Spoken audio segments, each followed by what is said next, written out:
Sorry, not this. Stop sharing.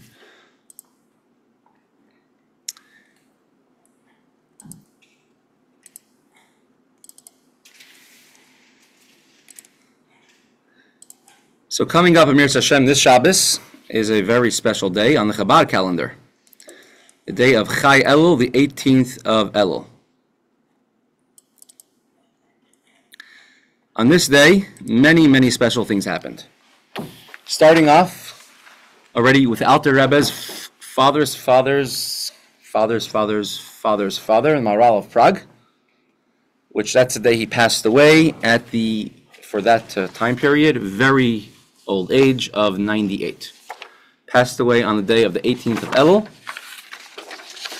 And with the time and the generations, Chai Elul became more and more well known among Chassidim as a special day. It is a day of the birthday of the Baal Shem Tov, birthday of the Alter Rebbe. The stories of their birth are all miraculous when they were born. The Baal Shem Tov was born to his mother, Sarah, and his father, Rebbe Eliezer, who was a hidden tzaddik. Rebbe Eliezer was 100 years old when the Baal Shem Tov was born, and Sarah, they say, was 90 years old when the Baal Shem Tov was born.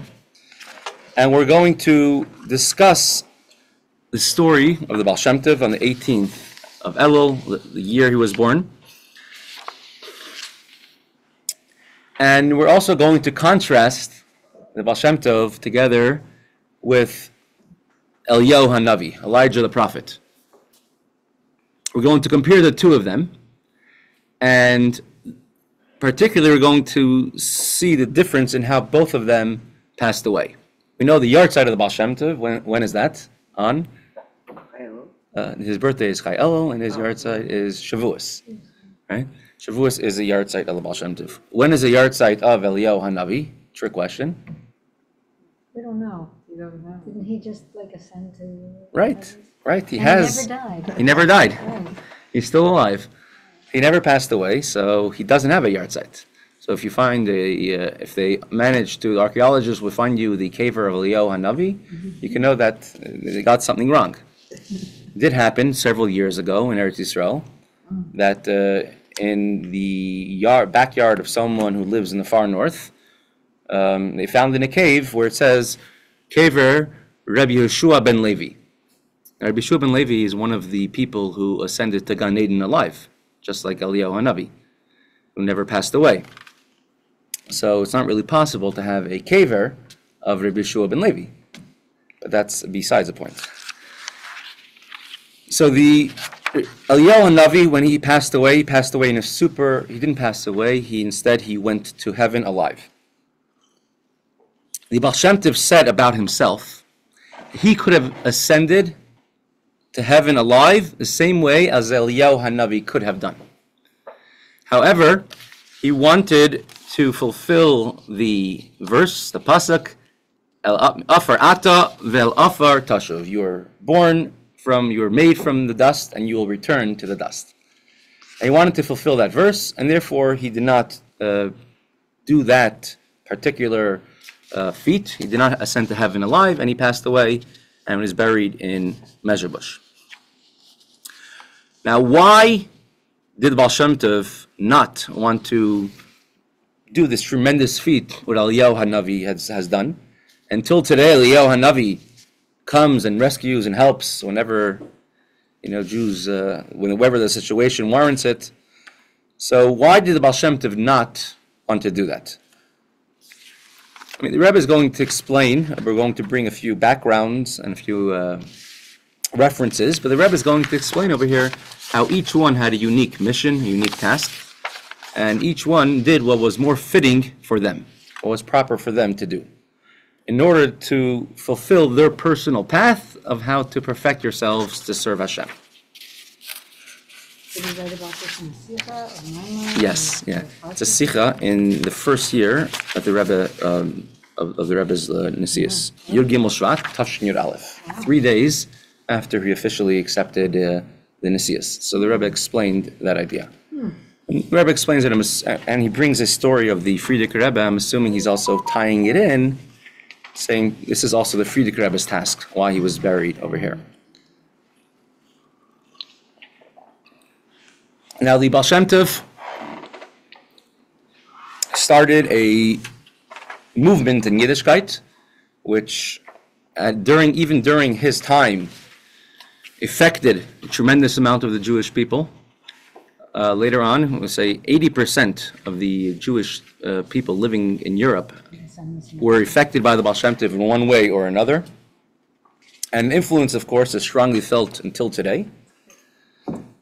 Everyone who is a chassid, and at this point, chassidus already has trickled out and gone long past the borders of just if you have to be a card-carrying chassid, and many of the ideas of chassidus are adopted by Jews of all stripes from all over.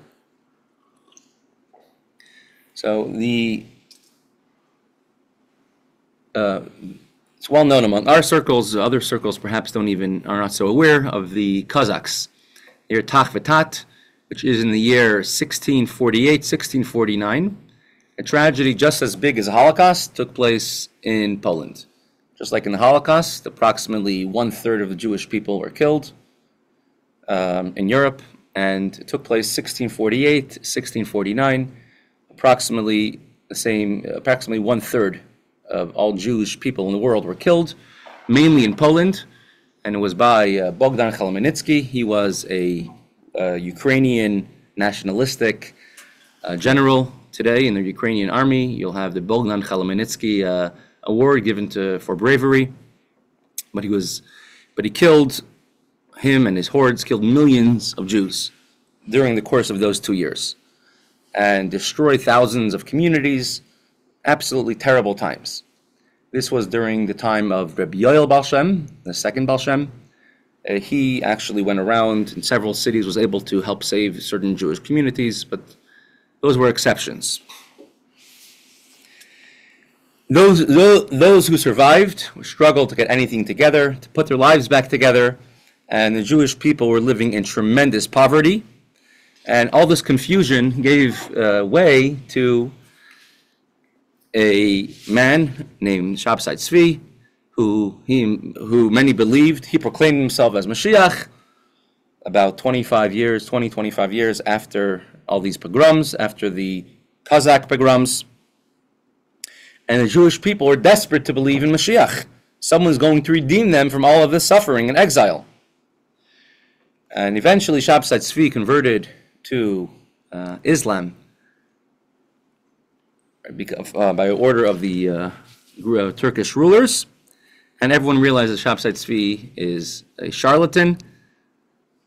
And again, they went back to the reality of living a hard Jewish life in Eastern Europe at that time.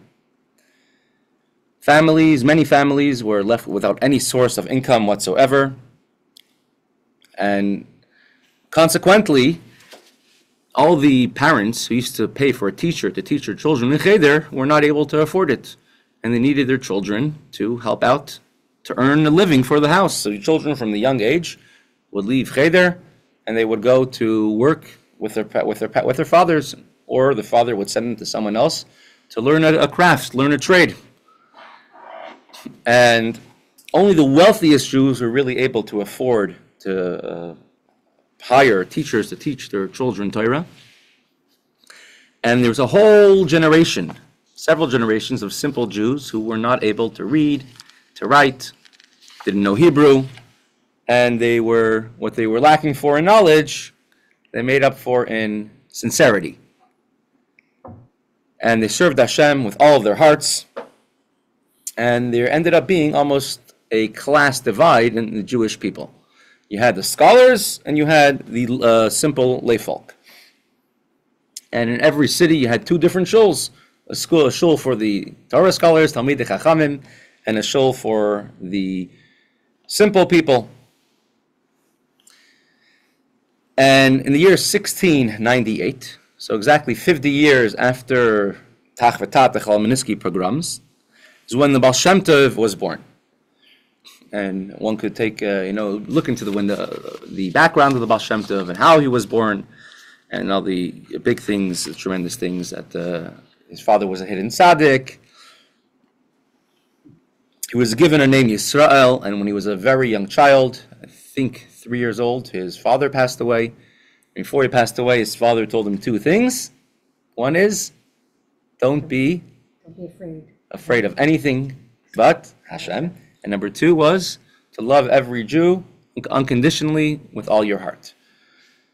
And then he said Kaddish, and then a year later, after he finished Kaddish, his mother passed away. His mother Sarah passed away. And these two things became the bedrock of the Baal Shem Tov's philosophy. Baal Shem Tov was born in a city or a little town called Tlust, although we always signed his name, Rabbi Yisrael Baal Shem Tov Me'akup, from the town of Akup. Akup is a Ukrainian word for a trench. Baal Shem Tov's parents were so poor when he was born, they didn't even live in a house. They were army trenches that soldiers had dug in the past 50 years before when all the wars were going on that were now abandoned. So his parents, when he was born, lived in these trenches, and that's where the Baal Shem Tov was born. And he was at the edges of the city, and as a young boy, and many of us are familiar, the Baal Shem Tov would walk into the forest by himself, secluded, and he would like to remove himself from the hustle and bustle of everyday life, and to look into the greatness of Hashem's creation. Until one day, he's in the forest, and he sees from far, a Jew sitting in a talis and tefillin, and davening, and he watches that Jew from far away. And after the Jew finishes davening, for a long time, the Jew takes out a sefer, sits down, and he learns a Gemara for a few hours, and he learns another sefer, a Zoyar, for a few hours, and then eventually he puts away the sefer, puts it into a sack, puts a sack over his back, holds it with a stick, and starts to walk. And Baal Shem Tov goes out as a young boy, a 6-7-year-old boy. He goes out from his hiding place, and he goes over to him, and he tells him, Shalom Aleichem. And the person answers back to him, tell me, young boy, you're not afraid to be in the forest alone by yourself? And Baal Shem Tov tells him, my father passed away, and before he passed away, he told me I should not be scared of anything besides Hashem. I am not scared. This person asks him, are you the son of Rebbe Eliezer? And he says, yes. So he says, come, let's sit down together and learn. And together they learned Chumash Bereshis with deeper explanations, deeper meanings. Later on, Baal Shem Tov continued with him, followed him, and he introduced the Baal Shem Tov to this circle of hidden tzaddikim. He says for 2 years he didn't even know who this person he was walking with what his name was. And as time goes on, Baal Shem Tov at his bar mitzvah, was already accepted among the circle of the hidden tzaddikim, and their task was to go around from place to place, town to town, and to give positive reinforcement, positive encouragement to all the Jewish people, encourage them to learn Torah, encourage them to make a bracha, encourage them to daven, to give tzedakah. And when the Baal Shem Tov was 16, that's the first time the Baal Shem Tov writes that he was merited to see Eliyahu Hanavi alone. He says in the past he was merited to see Eliyahu Hanavi only when he was with his teacher or other of the hidden tzaddikim. When he was 16, it's the first time he saw Eliyahu Hanavi alone, and for 10 years he learned personally with Eliyahu Hanavi, and he learned all about the Pirush explanations of davening and the effect that the davening, the prayers of a simple folk, a simple person has. And just as an example, there was, during the times of the Baal Shem Tov, a certain magefa, a plague that was going around where unfortunately many women were not able to, were losing their pregnancies, that were miscarrying, and in one city it didn't happen, and Baal Shem Tov explained is because in that particular city there was a very simple person who barely was able to read Hebrew, and he was finishing, and he was davening Shemini Esrei, and he would say Mevarech Hashanim, he would mispronounce it, and he would say Mevarech Hanashim, Hashem who blesses a woman, and that brought down tremendous brachas for that city. And he used to go, Baal Shem Tov would travel from city to city, place to place, trying to find simple Jews. How are you doing? In order to elicit the Baruch Hashem. And bring Hashem to be on everyone's lips. And Baal Shem Tov was installed by the other hidden tzaddikim to be their organizer, and he organized all tzaddikim, hidden tzaddikim, to each one an area and a task. And this continued for 10 years until Baal Shem Tov. So on Chai Elul, Baal Shem Tov was born. Chai Elul, on his 16th birthday, Eliyahu Hanavi revealed himself to the Baal Shem Tov. 10 years he learned with Eliyahu Hanavi. 10 years later, on Chai Elul, the Baal Shem Tov had another teacher who started to teach him, who was a teacher of Eliyahu Hanavi. Achi Ashiloni. Who was Achi Ashiloni? He was actually a Jew who left Mitzrayim, who left Egypt. One of the 600,000 Jews who left Egypt. I think he was actually a very young child then. He was on the Sanhedrin of Shlomo HaMelech, and he was the teacher of Eliyahu Hanavi. He's one of the prophets, and he's in the tradition of Torah. From Moshe Rabbeinu, he's one of those who was one of the chains of the tradition of Torah.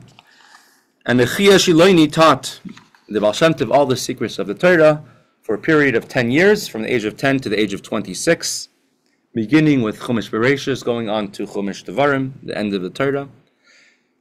10 years later, he finished Parshas of Zos HaBracha, and now the Baal Shem Tov, for, it says, 6 years, he was resisting an order, command by his teacher, Achia Shiloini, to reveal himself. Don't be a hidden tzaddik anymore. And this is your purpose and your mission. And Rebbe Adam Baal Shem was sending letters to him. He says, Rebbe Adam Baal Shem was a previous Baal Shem, telling him this is the entire purpose of your being born to this world was to reveal yourself. And after 6 years of long, intense pressure to reveal himself to all the Jewish people, the Baal Shem Tov agreed, and what exactly the process was, I'm not sure. It says he went into a marketplace and started speaking, and everyone started gathering around him. And at this point, the Baal Shem Tov settled in the town of Mezhebush, and he ushered in a total new era of thought, of focus. Now, the Baal Shem Tov had his students were called the Chevraya Kadisha, the men of the Holy Brotherhood, some of the greatest Torah scholars of the time, and it was limited to only 60 members. Right, so 60 unique and Torah scholars, Baal Shem Tov would teach them Torah, give a Shiur and Gemara and deep Mefarshim, Rishonim, Achronim. And at the same time, the Baal Shem Tov loved every single simple Jew. He would say there's no such thing as a simple Jew. Every Jew has a neshama. And you could imagine, perhaps because of Baal Shem Tov's popularity, this class divide, the elite class, the scholarly class, were saying that you're giving excitement to the non-scholarly, the ignorant class, those who don't know, and they're listening to many of the things Baal Shem Tov says about neshama, and Baal Shem Tov was known as, he made many miracles, he performed many miracles, that's what he gained a reputation. And they thought that perhaps the Baal Shem Tov is now trying to maybe make a second Shabtai Tzvi movement and get the common folk to join him and go against the Torah. And any hint of Kabbalah right away got the anger or the ire of the Torah scholars. And many of stories, there was opposition from Torah scholars against the ways of the Baal Shem Tov. Of course, there are many stories of the Baal Shem Tov, Kvitas Haderech. His passing, we'll touch on it very short, in order to cover some ground. Baal Shem Tov passed away on Shavuos in the year of 1760, Tafresh Chaf. He passed away on Shavuos. I don't think he was sick before he passed away, except for the day he passed away. The Baal Shem Tov asked the Chevraya Kadisha, they all heard the news, and the Baal Shem Tov is going to pass away. Baal Shem Tov let it be known in different ways, and he told several of his students, including the Maggid, make sure to be here for Shavuos. And they heard already from the Baal Shem Tov, they heard some type of indications he'll pass away that year. And so he had almost many of his students came to be with the Baal Shem Tov on Shavuos. And on the first day of Shavuos, the Baal Shem Tov laid on his bed. He was very weak. He was teaching his students about the essence of Shavuos and secrets of the Torah. He asked Michal Zlochever, who was present, who was a student colleague of the Maggid of Mizrich and of the Baal Shem Tov, to sing a special niggin called the niggin of Michal Zlochever. And afterwards, Baal Shem Tov said, whoever sings this niggin and has a feeling of teshuvah when they sing it, I will arouse mercy from wherever level in Gan Eden I am at that time. Baal Shem Tov pointed to two different clocks on the wall. We only have one clock. He said, when the clock stopped, that's when he's going to pass away. Then it's time. He didn't say he's going to. Then it's time. And one clock stopped, and the hands were no longer moving. And so Talmidim and Baal Shem Tov tried to block the clock from the view of the Baal Shem Tov, and he laughed and he says, I know that the clock stopped, I'm not worried, and I'm certain very soon we'll find the key to enter another door. And later on, as Baal Shem Tov was explaining, and he came to the word of Aktem Hadvekim B'Hashem Elekechem Chaim Kulchem Hayom. You connect to Hashem, Chaim. You're always Kulchem Hayom. Those who connect to Hashem are alive the whole day. And then the Baal Shem Tov gestured that they should cover him with a sheet. And whenever the Baal Shem Tov would daven Shemoneh Esrei, he would start shaking, trembling, and he started trembling and shaking at that time. And everyone realized what's happening, and everyone wanted to look at the Baal Shem Tov. And the small clock started going slower until it stopped ticking as well.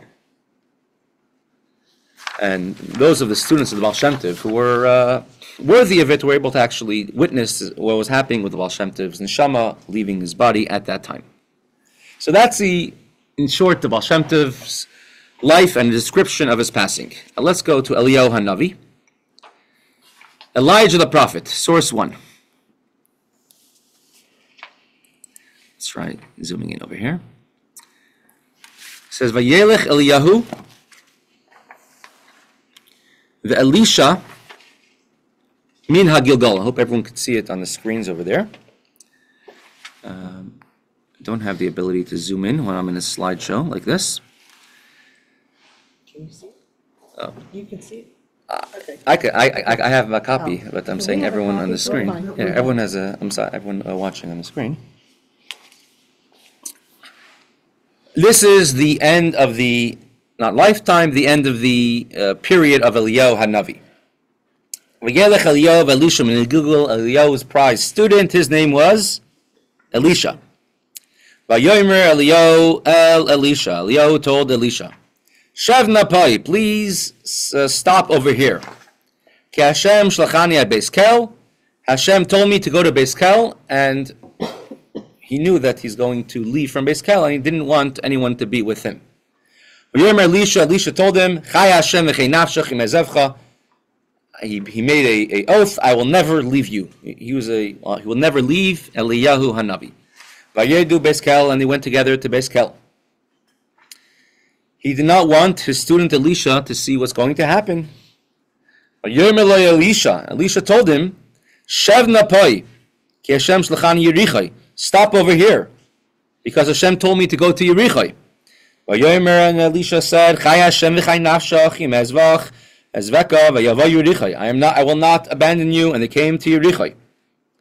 And they continued a third time to Yerichai. Eliyahu told Elisha a third time, Shev napai, stay here, stop by Yerichai. Ki Hashem shalchani hayardena. Hashem told me to go to the Yarden, to the Jordan River. And once again, Elisha told him,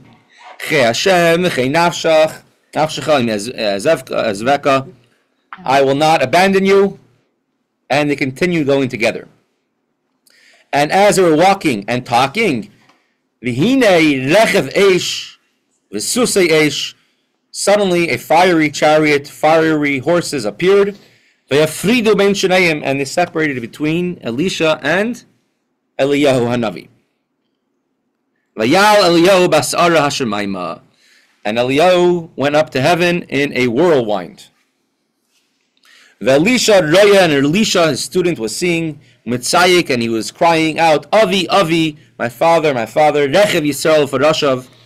The chariots of the Jewish people and the riders all were riding, dependent on Eliyahu Hanavi. But he no longer saw Eliyahu Hanavi. And he took hold of his garments and he tore them into two pieces. He picked up Eliyahu's mantle, his garment that fell down from Eliyahu Hanavi, and he stood on the banks of the Jordan. When a person finishes their task in this world, so the part of the neshama, of the soul that was in the body, parts ways with the body. And the neshama returns to its source. Eliyahu Hanavi did not pass away in such a sense. Rather, he passed away, and perhaps this will work better. Yeah, go like this so everyone could see this on the screen better. When Eliyahu Hanavi passed away, his soul and his body went up to Shemayim together. Mm-hmm. Right? That was the difference of Eliyahu. And we don't see this anywhere else in Tanakh. And in Gemara we have about Pinchas, Rabbi Shua ben Levi. But besides for that, we don't find anybody else who went up to heaven alive, besides for Eliyahu Hanavi. And he has a whole slew of missions to do ever since then. And we'll touch upon those, God willing, soon. What time do we go until? We started 15 minutes late, I know. Because, What about Sarah ben Asher? Did she die? She passed away after they came to Eretz Yisrael. I think she's buried in Tiberia. Oh. You know the cave Mahos in Tiberia? You have Tzipora, the wife of Moshe Rabbeinu. You have Bila and Zilpa. You have, who else is there? Several other, Yeah, definitely. Yocheved maybe? It's surprisingly, it's out a little bit off of the main roads in Tiberia. So Eliyahu was the only one who, I thought there was like a few of them. Who went up to Shemayim alive? Pinchas is Eliyahu. He's Eliyahu. Did he die too? Did he? Or he didn't die? Up for discussion. If Pinchas is Eliyahu physically or spiritually. If he is him physically, then he did not die. Otherwise, he did pass away. Because Eliyahu came from Shevet Asher. Some say he came from a different Shevet. The Gemara calls Eliyahu a Kohen. Says a Tana saw him in a cemetery. He asked him, "What are you doing? What's a Kohen doing in a cemetery?" So there's, I guess, discussion. Mefarshim and Drashim, was Eliyahu the same person as Pinchas? Yedua Maimer Baal Shem Tov, page number 4. It's known of Baal Shem Tov's famous saying that he said, "Shahaya b'yechaltoi, lales b'sa'ara hashemayma." This is in the Sefer Shivchei Baal Shem Tov. The Rebbe Rashab in Taf Reish Ayin Beis has explanation about the statement of the Baal Shem Tov, but he had the capacity, the ability to do the same thing that Eliyahu Hanavi did, to go up to heaven alive. He wanted to experience that you are dust, and to dust you will return. Kivan sheyeshna maila be'inyan afar tashuv. The question arises: if there is an advantage in returning to the dust, why would Eliyahu miss out on this great advantage, this experience? Why did he not want to pass away like that? So the answer is, completion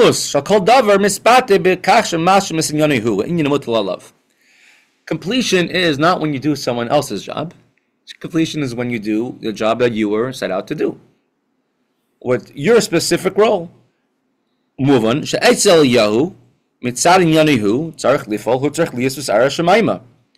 Eliyahu to achieve what was needed from him to do, he had to go to heaven alive. And Baal Shem Tov, for what he needed to achieve, was necessary for him to return to the dust, Lafar Tashuv, in order to achieve perfection. How is this expressed? So page 5. And we can suggest, or we can give an explanation to say, in Eliyahu Hanavi, we are told 3 different missions Eliyahu Hanavi does on an ongoing basis. Is it cold for anyone? Or I could It's change kind it. of cold, yeah. We could just You know how to do that too? Wow. You're hired. teach you this and That's 70, it doesn't feel like 7.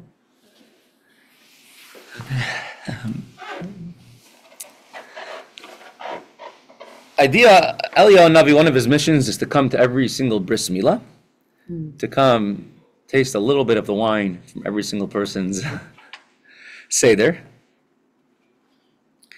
and to save different Jewish people when the situation warranted it, right? To go help Jewish people. And the example which is brought is Rav Hamnuna Saba. The Pirkei of Rabbi Eliezer Hamudai, things that he taught over, which are not part of the Mishnah. And we read a story about Eliyahu Hanavi. First of all, why does Eliyahu Hanavi have to go to every single bris milah?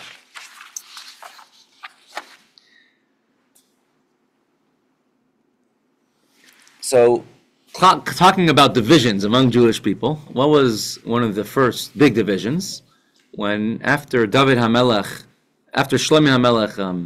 passed away, we had the 10 tribes and the 2 tribes, right? 2 kingdoms, the kingdom of Yehuda and the kingdom of Yisrael. Until that time, all the Jewish people would make a bris milah for their son. Once they divided into 2 different kingdoms, and Yeravam ben Nevat was the king, and he was an idol worshiper. He stopped anybody from going to Yerushalayim, to the Beis HaMikdash, and he outlawed bris milah. Whoever was caught giving a bris milah to their children was put to death. So he banned circumcision in the entire 10 tribes. But he was still a Jewish king. Right. Mm-hmm. He's still a Jewish king, and as a matter of fact, he was a tzaddik before he became a king. Why did he do that? That's why Chia Shiloni appointed him as a king. I mean, why? I mean, perhaps whoever is greater has much greater tests, greater temptations. He was scared in the beginning that if people go to Yerushalayim, to the Beis HaMikdash, they're going to want to return to the kingdom of Yehuda. So if he's going to prohibit them from going to Yerushalayim, then they're going to be his subjects. And then people still wanted to go to Yerushalayim, so he built his own Beis HaMikdash, or he built his own altars. But you can't build an altar, you can't build a Beis HaMikdash for Hashem unless you have a Navi, a prophet. So he built it on his own. And then what should he fill it with? He filled it with idols, and so on and so forth. Maybe that's why he did this dance for Sweden. Why? Because you're not allowed to go to the Beis HaMikdash if you don't have. Oh, perhaps. that's Oh, very good. Thank you, Cyril. That's a good one. Oh, right. Thank you. Mrs. Backman said that. Yeah, you're not allowed to go to the Beis HaMikdash if you have a bris. If you don't have a bris. So perhaps that's why he banned bris milah, so no one could go to the Beis HaMikdash even if they wanted to. Eliyahu, and then during the time of King Achav, Eliyahu Navi rose, Zachar Latoiv, may he be remembered for good, the Kina Gedola, and he was called a zealot, just like Pinchas, he was a zealot for Hashem. V'nishbal Hashemayim, Shloi Lahir Tal Matar Ala Aretz, and we all learn a Navi. He said he swore that there will be a drought in the land, will not be any rain coming to the land. V'shama Izevel, and the wicked queen Izevel, queen of Achav, heard this. Viksha Laragois, they wanted to kill him. Amad Eliyahu Uvarach me'eretz Yisrael v'nimlat. And she was a real idol worshiper, right? She Correct. wasn't even Jewish. I don't think she even converted at all. Correct. And this is actually the story even happened after the story with Eliyahu Bahar Carmel, Eliyahu and the prophets of the Baal, and when the water finally came down and started to rain, when all the Jewish people did teshuvah, and now suddenly all the prophets of the Baal and all the false prophets of the Baal, finally, and the Jews destroyed all the altars of the Baal, and all the Jewish people returning to Hashem. Achav and Izebel are still in power, and Achav and Izebel sent a messenger to Eliyahu that she swears that she's going to make sure that he will not live another day if it's up to her. And Eliyahu Hanavi had to flee, and he fled into the desert. It says 40 days. He came to Har Sinai, and Hashem told him, "Malach hapay Eliyahu, what are you doing here?" And Eliyahu told him, "Kanoi kinesi, I am a zealot," as it says in Melachim. And Hashem told him back, you always were a zealot. Pinchas was a zealot when it came to immorality, adultery in Shittim. Pinchas wasn't Arakayin. Here you are being zealous.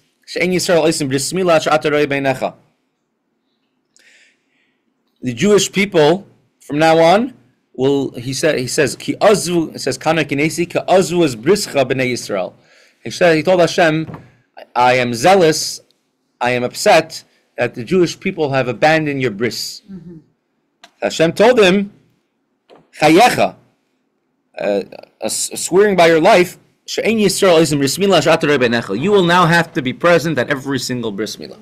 Because you spoke against the Jewish people abandoning bris milah, you will have to be present at every bris. Therefore, our sages enacted that we have a shiur, kisei shel Eliyahu,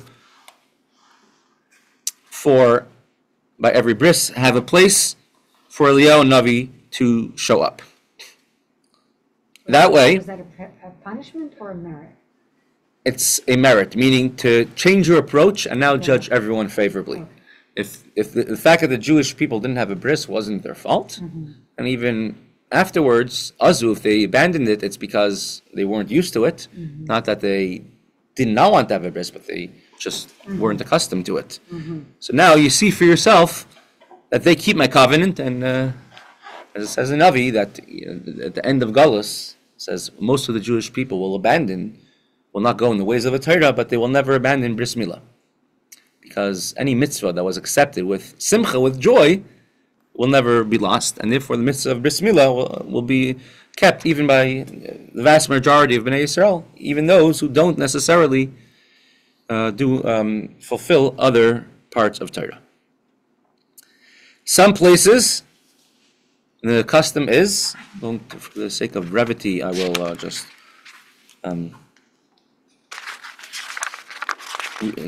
read some of the English over here, not read the Hebrew.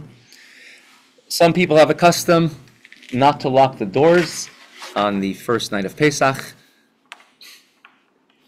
because it's a night when everyone is safe. It's called Leil Shimurim in the Torah. And he says in some places the custom is to pour a cup of wine for Eliyahu Hanavi, Elijah the prophet.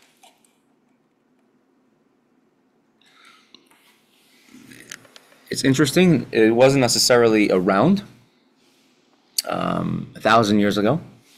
It's become more of a recent custom. They used to have a 5th cup of wine that they would pour for every individual person that would not be drunk, and then they would pour it back. Now we pour 1 cup of wine for Eliyahu Hanavi, not for every individual.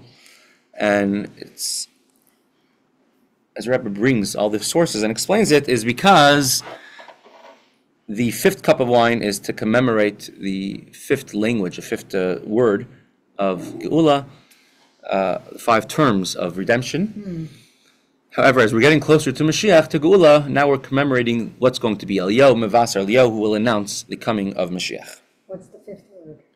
V'hivesi, I will bring them. Oh.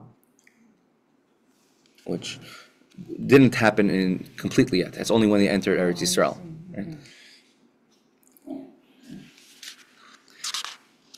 One reason for both customs, because on Pesach we celebrate going out of Egypt, and we also express our faith and our optimism that Eliyahu Hanavi will come to announce the coming of Mashiach. Now, Rebbe Shimon Bar Yochai, if you talk about classes, once again, he was in a class of his own, but not a class that was an elite class of separate from everyone.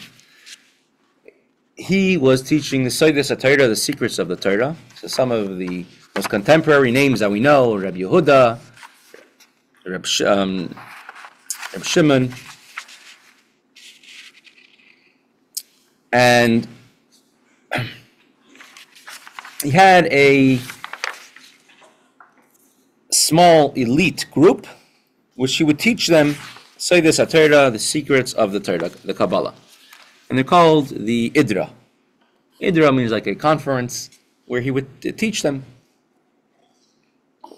And one of the people who come join in the learning was none other than Eliyahu Hanavi, who come to join in the learning under Shimon Bar Yochai, living, I don't know how many, almost 700 years later.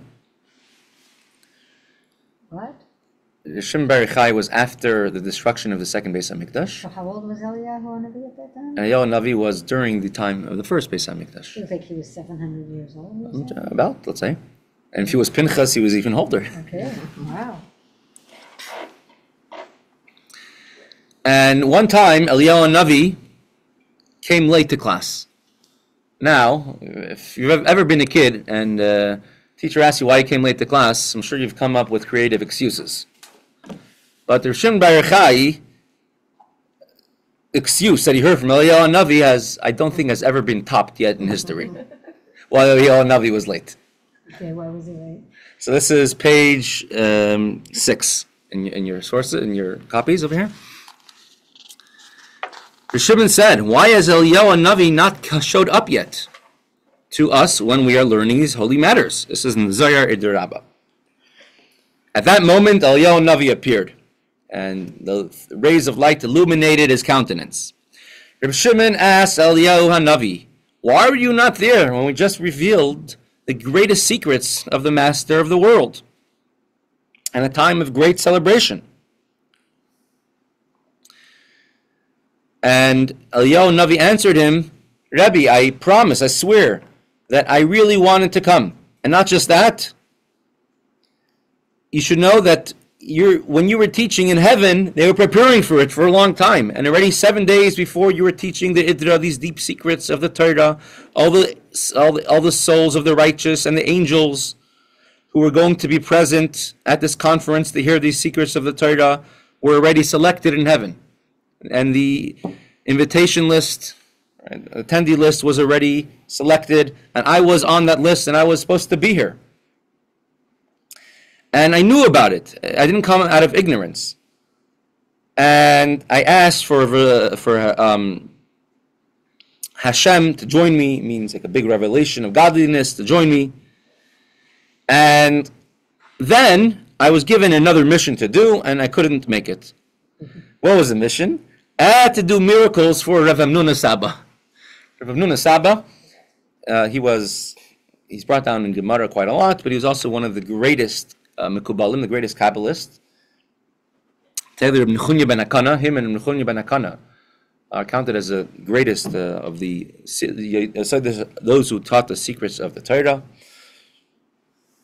And his son was actually, the son of Rav Hamnuna Saba was the Yenuka. You know, in Tanya it mentions the Yenuka, the child who, well, again? Nursing? I'm not sure if he was nursing then. I don't know about that particular detail. But the last, you could say half of, almost half, but last definitely 20 chapters of the Likutei Amorim, the main part of Tanya, are explaining one sentence of what the Yenuka said, right? A candle, a stump, which just like if you want a fire to catch on a stump of wood, you have to break it so too a neshama, which godliness doesn't permeate it, doesn't penetrate it, you have to break it. And that the whole second half of Tanya is explaining that. And only in chapter 52 and 53, at the end, the Alter Rebbe says, and according to all this, we could explain what the Yenuka said. This, so he asked back in chapter 28.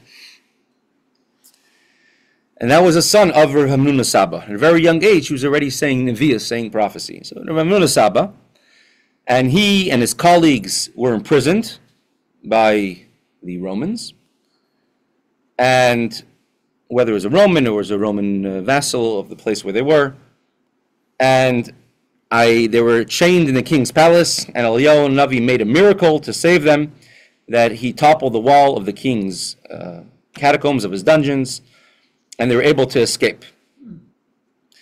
Some people were buried under the ruins. 45 guards and officials were killed under the ruins when the building collapsed. I brought Rav Hamnuna and his colleagues outside of the city. I brought them what Shem would do, making a very quick journey. I sped up their journey. We came to Bikas Oine, the Oine Valley, and they were all saved.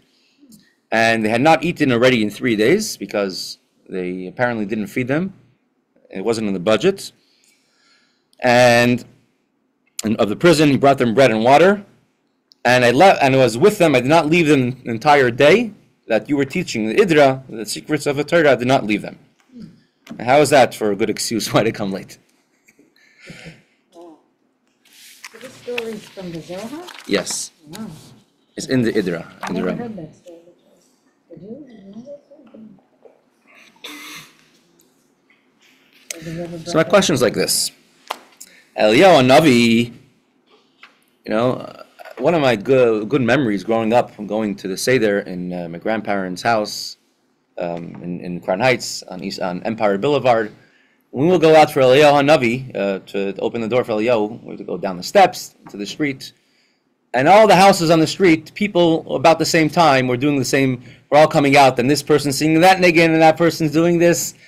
And there's one house which I remember one of their neighbors was always like a half hour when they were outside singing and dancing. And it was almost like a whole block type of experience. So many people are having a Seder, and they're opening the door for Eliyahu Hanavi simultaneously. I'm sure by the time he gets to Pittsburgh, he's a little tipsy from all the stops, starting from Australia and so on. And Eretz Israel, and Europe. How is he able to be in so many places at the same time? And if he could be in so many places at the same time, so why couldn't he be in 2 places at the same time by the time of the Idra Rabbah? He was alive then, right? He's alive now too. Right? No, but he was really alive then, right? This is after he had gone up to heaven. Yeah. Oh, okay. So how come now he could be in 2 places at once? Bris Milas take place all the time all over at the same time. He's at many brisim all at the same time. So how could he be at many bris milas at the same time, but he can't be together with the Shimon Bar Yochai, learning the Idra and saving Rav Hamnuna Saba at the same time? Why can't he do that? And the difference is because when he attends a bris milah circumcision and when he attends the Seder, he comes in a spiritual way. And when he said Rav Hamnuna Saba, he had to become in a physical body. And in the physical body, he could only come in one place at a time.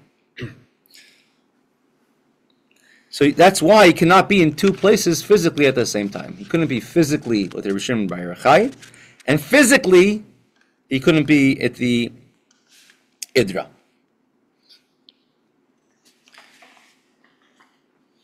Eliyahu Hanavi is going to have his greatest mission of all, which will be to announce the Mashiach is going to come and to bring everyone close to Hashem. As Rebbe does mention, if we say, it says Eliyahu Hanavi will come a day before or 3 days before, or even 1 day before the coming of Mashiach, to announce the coming of Mashiach, and everyone should come close. L'karev halavavos, bring everyone's hearts close to God. How could that be? If we say, Achakaloi b'chol yoim, Sheyavai, ani ma'amin, I believe in the coming of Mashiach, and he will not delay, even though he's delayed, even though he's delaying. I still believe that he could come b'chol yom, every day. How could he come today? Did you see Eliyahu Hanavi announce it? So the Rebbe does explain that it must be, at least in a spiritual sense, Eliyahu Hanavi announced it today.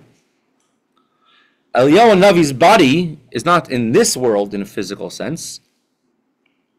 It's rather in the world of Yetzirah. So his ultimate perfection was to ascend to heaven with the soul, with the neshama not being detached from the body. Because his mission is needed to have besides for being spiritual, but also to have many times a physical presence when it comes to helping and saving people. So Eliyahu Hanavi needed to have his physical body intact, and therefore he's still alive in the physical body, as it says in page 8, and as it says in the Zohar, or brought down, it's the world of Yetzirah. I'll try wrapping this up in the next few minutes. Hashem. Definitely within 10 minutes. Page 9. The Baal Shem Tov had a different role.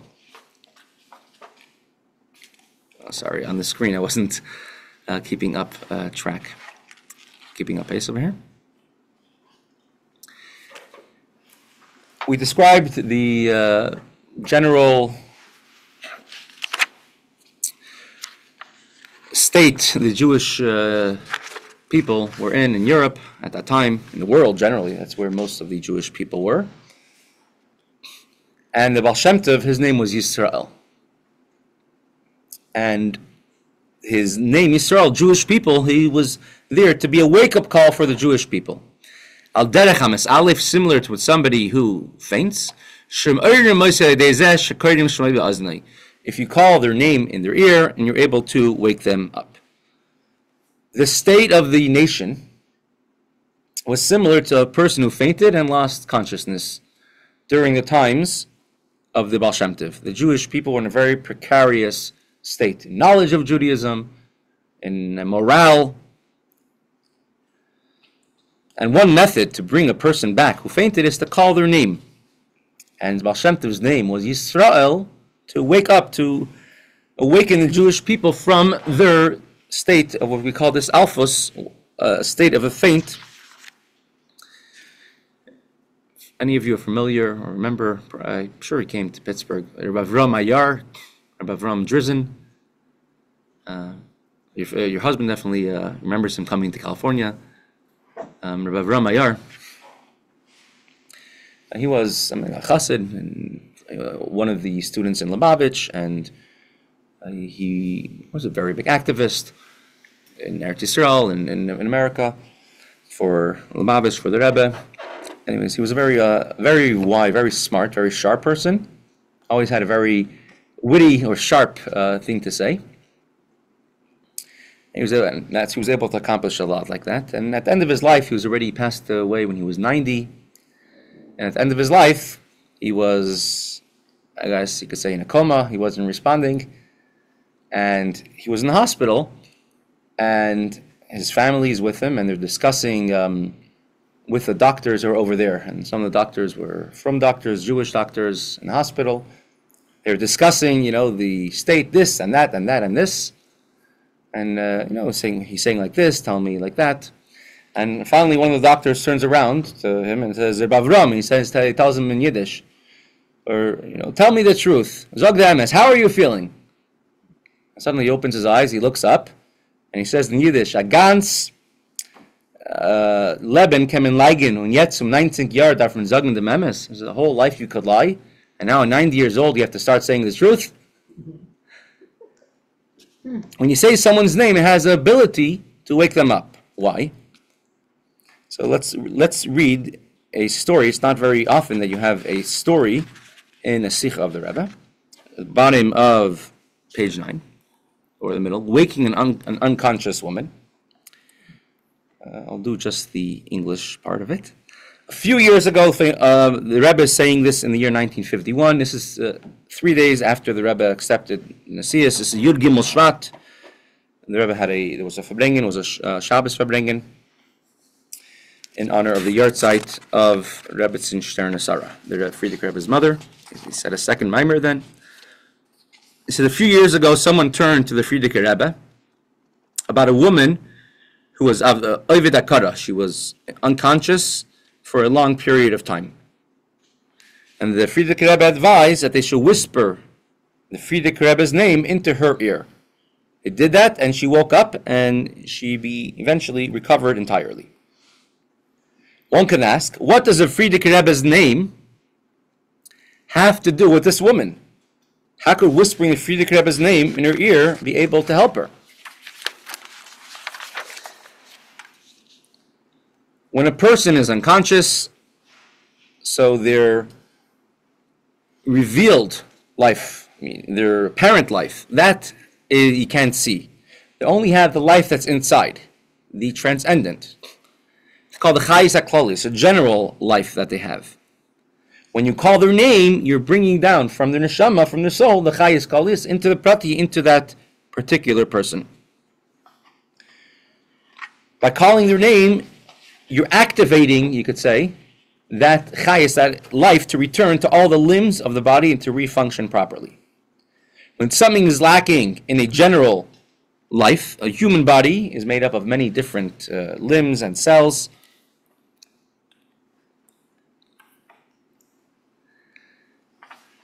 Every part of the body has a certain role to do in the body, and but they do exert influence over all parts of the body as well. And in the Jewish people, in this our one body, the spiritual body of the Jewish people is made up of innumerable cells, which are innumerable Jewish people, innumerable neshamas, souls, and every part and every cell has their own specific role, and they all relate to each other, and every person has an effect over someone else. So just like every soul has if you have one little virus, one little bacteria could affect the whole body in a good way, in a not good way. And every person has a neshama, and it could affect every single other individual Jew in the entire world. However, the vast majority of people are neshamas pratius, individual souls. You have a neshama klalius, a general soul, a father soul, a general soul, which is everything. All the other neshamas are derivatives. These are rear neshamas, which have a special spiritual koyach power. Just like the heart and the brain are connected to every part of the body, and as a result, every part of the body is able to get commands, do this, do that, from the heart and from the brain. So you have a neshama klal is a general soul, which this general soul has to be a neshama, very special spiritual neshama, completely batal, completely nullified, subservient to Hashem. And they are conduits to bring chayis, to bring life to everyone else, every other Jewish person. And you need a bracha, you need a blessing, you need to get some chayis, it comes from there. So whispering the name of a Rebbe, who is a neshama klali, is a general soul, brings chayis to every single neshama, and we are on page 10, the last page. And this is true of the individual and true of the nation as a whole. When Baal Shem Tov's soul came down to the world to wake up everybody from their state of apathy, from their state of faint, how did one person have the ability to do that? Because his neshama was a neshama klali, was a general neshama, general soul, and connected to every single neshama of his generation, and is able to call every Jewish person by their name, Yisrael, and invigorate them with holy energy, with holy joy, bringing them out of the state of a faint or of apathy. And the mission of the Baal Shem Tov was to awaken the entire Jewish people. He wasn't only a Rebbe of the Chevraya Kadisha, of the Holy Assembly, of the 60 greatest students of the Baal Shem Tov. He wasn't only the Rebbe of those. He was a Rebbe of every member of the Jewish nation, the illiterate, even the lowliest members of the Jewish nation. He reached everybody, and even those pull down in some of the lowest places and to express their connection with Hashem. So therefore, the Baal Shem Tov wanted to return to the dust. He wanted to end his journey, and he needed to end his journey in a regular way of passing away with his body buried in the earth, to reach Jews on the lowest level, which is represented by being in the earth. So he wanted to undergo the same journey that even the simplest Jew undergoes in order to be able to reach them at all stages, whether during their lifetime or also after their lifetime. And since, last words, Kivin shezehu inyan shel Baal Shem Tov, very muvan shedafke bekach hu hashleima sheloi. Since was the Baal Shem Tov's life mission, is clear that this is the ultimate state of completion for him. So what is greater, rising to heaven like Eliyahu or being buried in the ground? What's the answer? Each to his own mission. Excellent. Depends on who. Right? Depends for who. Does the Baal Shem Tov have any influence after he's now in the earth? But Eliyahu still has influence. The Baal Shem Tov, I think, is having Chassidus is Chassidus of the Baal Shem Tov, so he has an influence in that way. But not in the same way as Eliyahu Hanavi, that Eliyahu Hanavi comes to every bris, or he'll come to rescue people. And you hear stories of Eliyahu Hanavi in the Holocaust, or these different things, different anecdotes. You don't hear that same thing about the Baal Shem Tov, like you hear that about Eliyahu Hanavi. But I guess you're right, it was Chassidus who had an Right. still has an influence. Did the Maharal of Prague have that general soul also? They say so, yeah, in his generation, definitely. Shkach, thank you.